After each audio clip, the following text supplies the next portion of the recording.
Egg fry చేశానండి, కోడిగుడ్లు పొట్టు అయితే. ఇదైతే ఏ కాంబినేషన్లో అయినా బాగుంటుంది. ఎగ్ ఫ్రై అయితే నేను డిఫరెంట్గా ఉంటుందని ఇలా చేసి ఒక వీడియో అయితే పెట్టాను ఫస్ట్. ఇది రెండో వీడియో అన్నమాట. ఇది షార్ట్ కాబట్టి ఫుల్ అంతా రాదు కదా, ఇలా ట్రై చేశాను, బాగుందండి. ఒక 6 గుడ్లు అయితే మాత్రం ఫస్ట్ నేను ఫ్రై చేసి పక్కన పెట్టేసుకున్నా. తర్వాత అయితే ఇంకొక 4 అయితే వాటర్లోనే ఉప్పు, కారం, పసుపు ఇవన్నీ వేసి కొంచెం ఆయిల్ వేసి ఈ గుడ్లు అయితే అందులో కొట్టుకుని అది కూడా చక్కగా మంచిగా ఉడికేటట్టు ముక్కల కింద బబుల్స్ లాగా వచ్చేటట్టు ఫ్రై చేసినది మిక్స్ చేసి వేసామంటే ఎగ్స్ అయితే చక్కగా రెండింటిలో అలా ముక్కలుగా మనకు బాగుంటుంది. గుడ్డు అనేది కనపడుతుంది. మామూలుగా ఫ్రై అయితే చిన్న చిన్న ముక్కల కింద అయిపోతుంది కదా కోడిగుడ్డు పొట్టు అయితే. ఇలా అనుకో తింటానికి చక్కగా అనుకూలంగా బాగుంటుంది. మనకైతే అలా కనపడుతూ ఉంటే బాగుంటుంది కదా, ముక్కలు అయితే తిన్నట్టు అనిపిస్తుంది. అలా మా చిన్న బాబుకి అయితే ఇలా పెడతాం అయితే ఇష్టం అన్నమాట.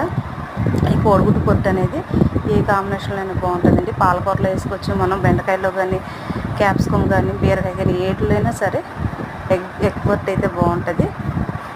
ఇలా నేను డిఫరెంట్గా ఉంటుందని ఇలా ట్రై చేస్తాను. మామూలుగా అయితే నేను టమాటా వేసి ఎప్పుడు ఫ్రై చేస్తూ ఉంటాను గుడ్డు పొట్టు అయితే. అలాకంటే ఇలా డిఫరెంట్గా ఉంటుందని ఈ రెండిట్ల కాంబినేషన్లో చేసామన్నమాట.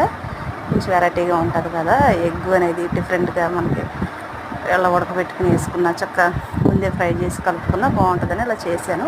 వీడియో నచ్చితే మాత్రం లైక్ చేయండి. ఫస్ట్ నుంచి ఏం వేసినా చూడండి. ఎగ్ ఫ్రై అయితే నచ్చుతుంది మీకు. మీరు కూడా ట్రై చేయండి కంపల్సరీ. లైక్ అయితే